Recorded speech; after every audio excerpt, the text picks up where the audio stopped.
2000년 이후에 미국이 이제 크게 3번 피벗해서 이제 금리 인하 기조로 바뀐 게 3번이 있더라고요. 2000년 초반 때 IT 버블 붕괴했을 때 있었고요.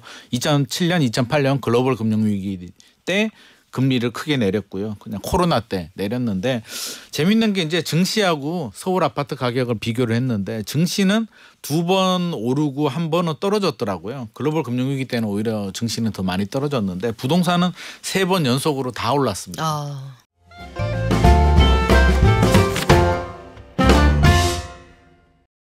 서울 아파트 가격이 꽤 많이 올라서 이제는 그 온기가 서울의 다세대, 빌라, 오피스텔까지 이어지고 있다고 합니다. 그쪽이 대세는 아니지만 아파트 값이 워낙 오르다 보니까 그 수요가 그쪽으로 번져나가고 있다는 뜻인데 추석 연휴 마지막 날이 지나고 나서 그리고 앞으로의 집값이 어떻게 될지 저희가 지난주에 굉장히 궁금하다고 얘기했잖아요. 네네. 연휴 이제 소재, 재료가 소멸이 됐고 네. 앞으로의 통계가 어떻게 될지 부동산경제연구소 김인만 소장과 함께 정리해 볼게요. 안녕하세요. 안녕하세요. 소장님, 네. 그 앞으로 1년 뒤에 집값이 더 오를 거다. 이렇게 본 소비자들이 많대요. 이게 조사 기간 탓일까요?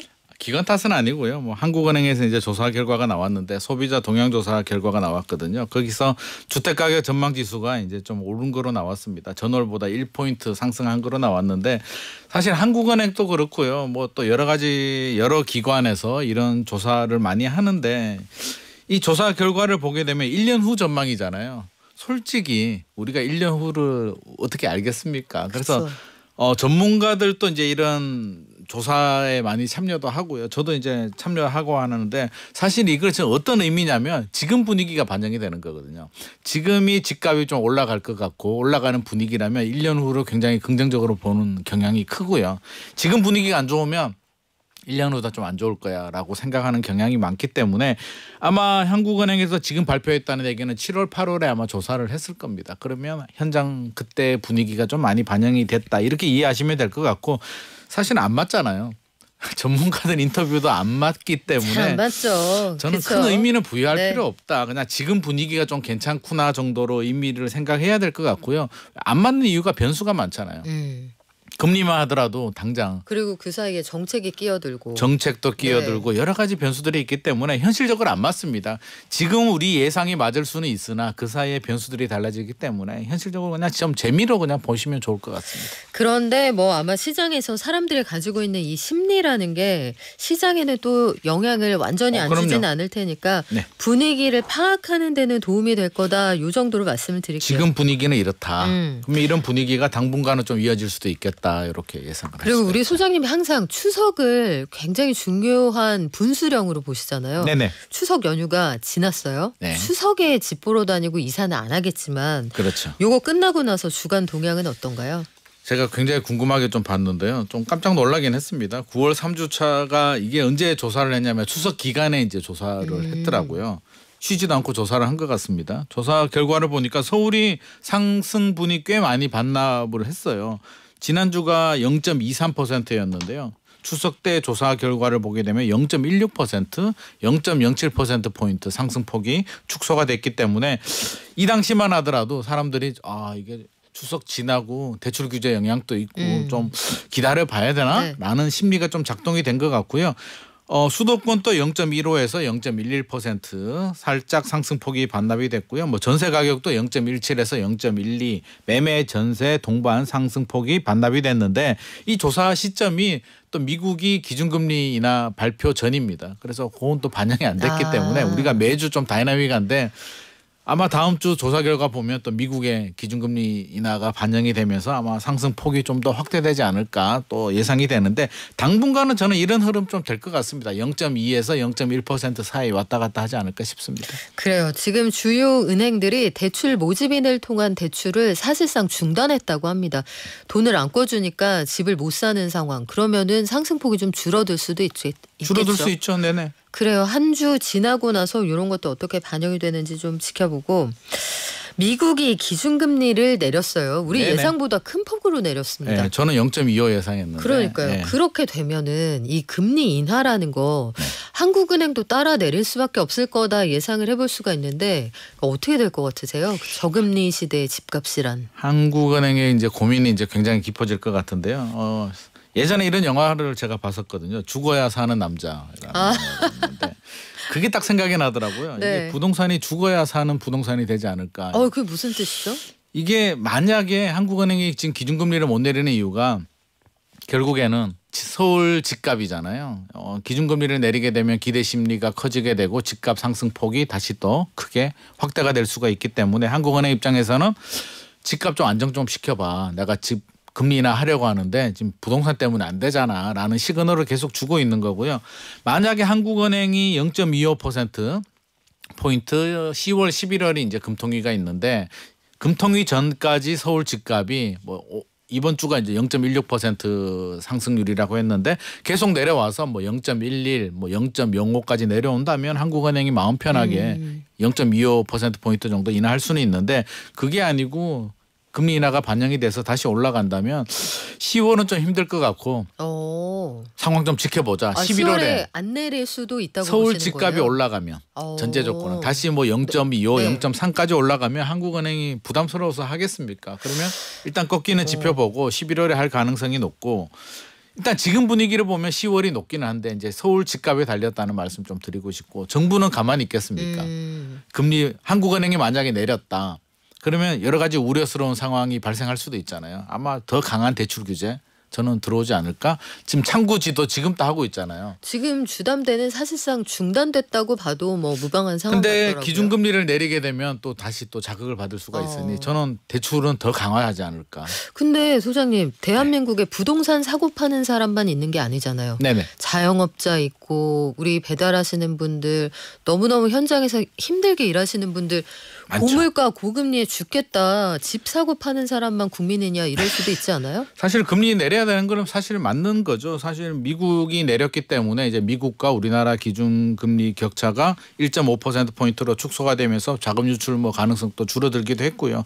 내 PF 문제, 내수 경기 안 좋기 때문에 내려야 됩니다. 내려야 되는데 부동산이 문제고 그래서 제가 앞서서 이제 죽어야 사는 부동산이라고 했던 이유가 부동산이 좀 살짝이라도 좀 죽어줘야 한국은행이 마음 편하게 기준금리 내리는데 또 다시 꿈틀댄다면 한국은행 총재 입장에서는 부담되지 않겠습니까? 그러면 또 한마디 하실 겁니다. 정부 뭐 하느냐. 그러면 또 아마 더 강한 대출 규제가 나오지 않을까 싶어서 저는 좀 금리 인하 전까지는 좀 조용했으면 좋겠다라는 게 제 바람입니다. 그래요. 앞으로의 상황을 일단 본격적으로 금리 인하 시대가 열리고 나서는 아직까지 통계가 안 나왔으니까 통계가 그렇죠. 내일 나오나요? 내일 2시에 나옵니다. 그렇죠. 내일 오후 2시에 통계가 나오고 나면 요거 어떻게 될지 요거 반영해서 저희가 또 금요일 날 한번 알아보는 시간이 있을 수 있겠네요.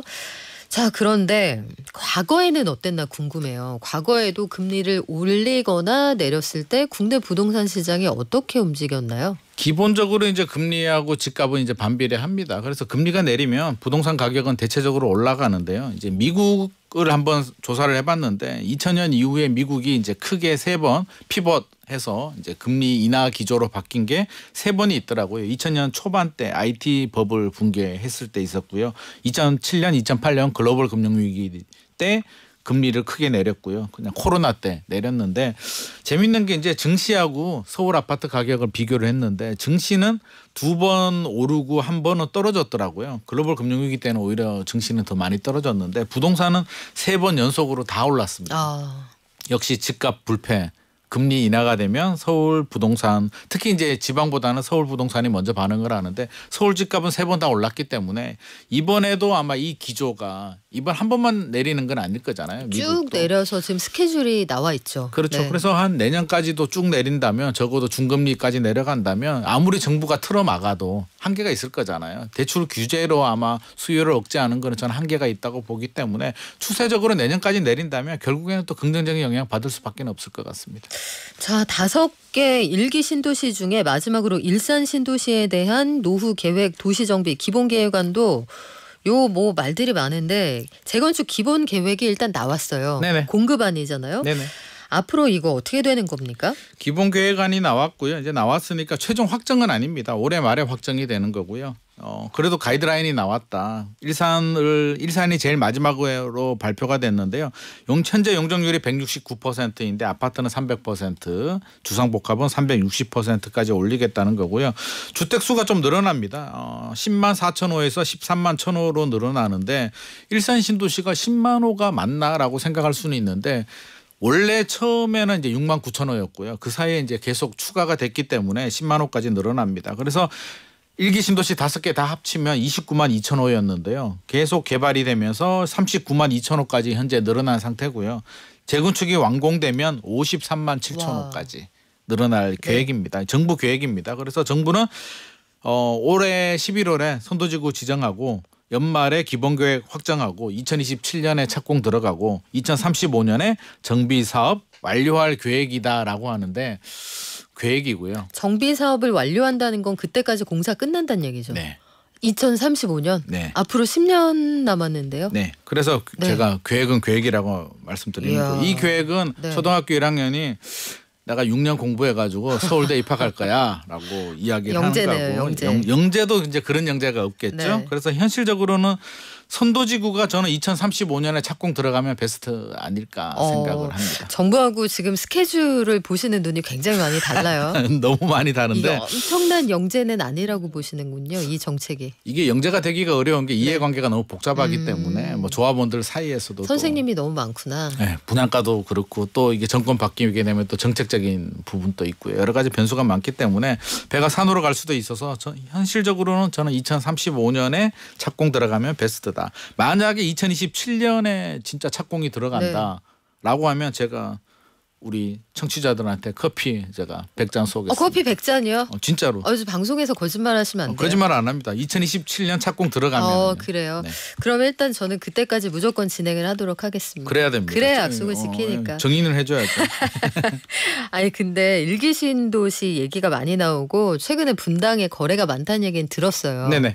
근데 분당이 아파트뿐만 아니라 땅을 사고 파는 것도 굉장히 빈발하다고 하는데 네. 8월에 토지 매매 전국 1등이에요? 네, 7월, 8월 다 1등 했는데요. 상당합니다. 이게 토지 7월 경우에는 전체 토지 거래량의 1.13%가 분당이었는데요. 1% 넘은 지자체 구가 분당이 유일하다고 합니다. 8월은 5.27%인데 분위기가 후끈후끈합니다. 선도지구 지정 열기가 아마 다른 신도시들도 뭐 굉장히 열심히 하고 있습니다만 분당이 가장 영향을 많이 받고 있는 것 같고요.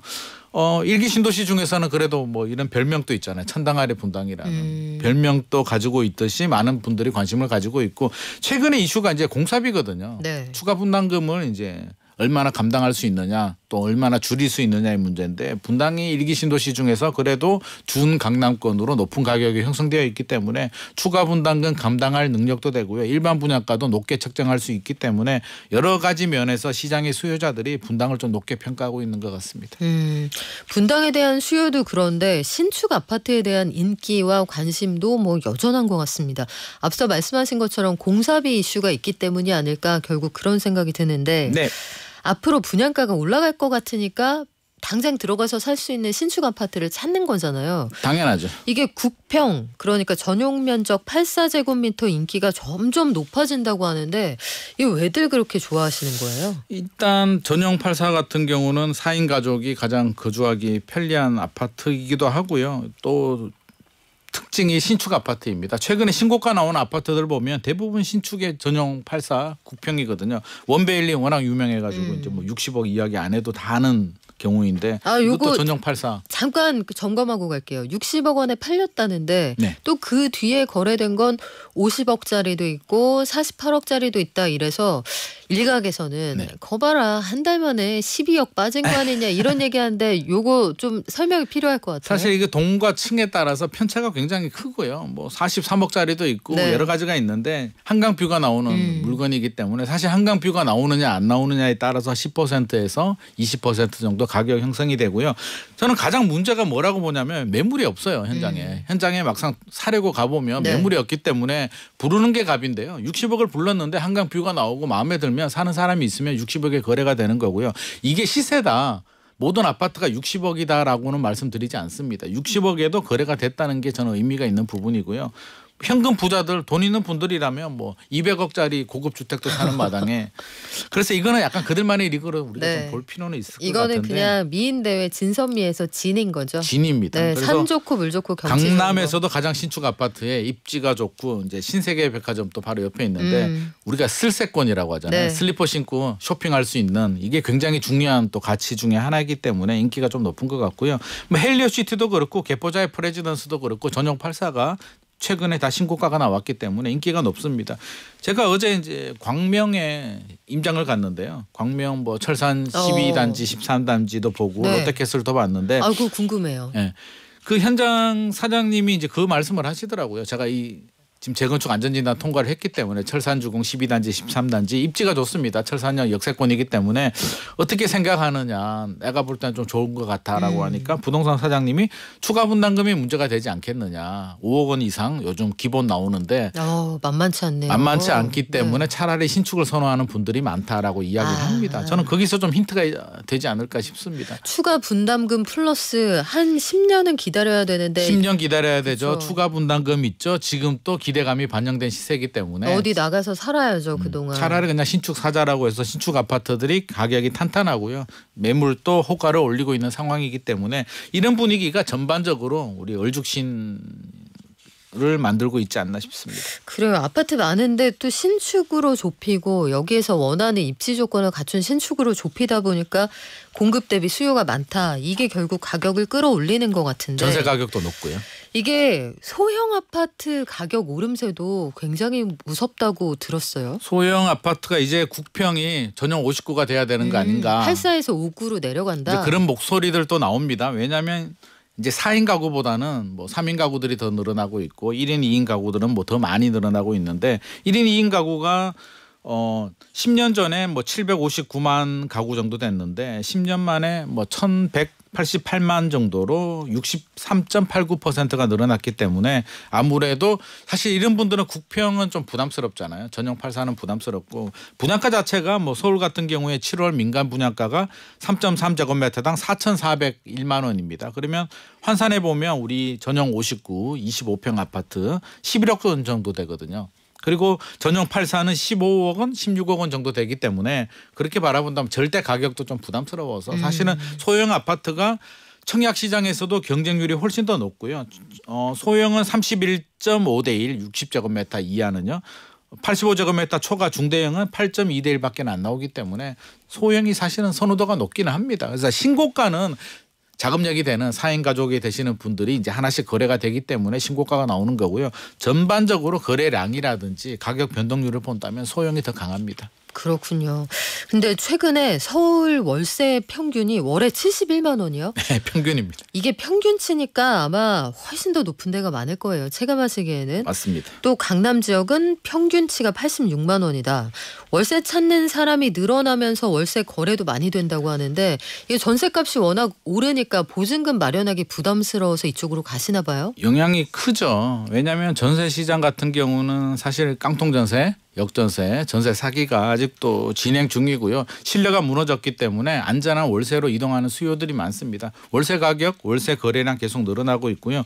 대학생들도 이제 굉장히 좀 부담스러운 부분인데 평균이 이제 우리가 평균의 함정에 빠지면 안 되잖아요. 그렇죠. 평균이라고 하는 건 우리가 거주하고 싶은 좀 깨끗한 신축은 훨씬 더 비싸다는 얘기인데 평균 80점이 우리 학교 다닐 때 보면 80점이라고 해도 60점도 있고 95점도 그럼요. 있는데 엄마 나 평균이야 그러면 엄마가 좋아하지 않잖아요. 그래서 이것도 마찬가지입니다. 71만 원이면 실제로 대학생이 좀 살고 싶어하는 깨끗한 신축 100만 원 원룸이라면 넘는다는 얘기네요. 100만 원 넘는다는 와. 얘기이기 때문에 사실 굉장히 좀 부담스럽고요. 아무리 저렴한 걸 찾아도 거의 70만 원 수준입니다.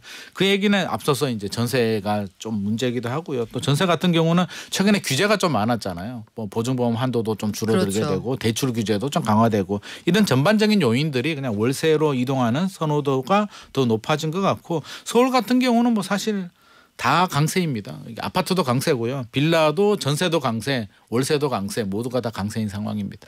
아파트 값이 워낙 단기간에 많이 올라서 서울에서는 이제 빌라와 오피스텔로도 가격 상승 효과가 번지고 있다고 하는데 네.